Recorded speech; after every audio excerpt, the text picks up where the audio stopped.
مردمان کشورم ایران حکومت میکنند.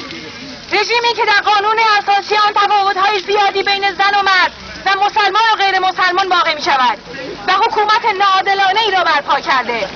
همان بهتر که تمام کشورها و مردمان دیگر کشورها دست به دست هم دهند و این دیکتاتوری را به خاک ذلت بنشانند. همان بهتر که سفارت ایران در کانادا بسته شد، همانطوری که صورت زشت فاسدان رژیم جمهوری اسلامی برای دولت مردان کشور کانادا مشخص شده است. دیر یا زود این سیرت ناپاک برای کشورهای دیگر هم نمایان می شود و پرده از این رخ چرکالود پایین خواهد آمد.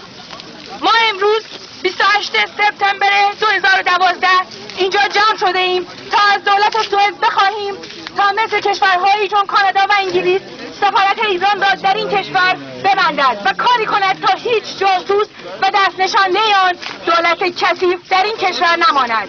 و دوستان آزادیخواه و مردمان عزیزم، به امید آن روز، به امید روزی که کشورم با آزادی بیشتری بتواند مردمانش را در آغوش گیرد، خواهش من از مردم ایران این است که سکوت را بشکنند و برای آزادی به پا خیزند.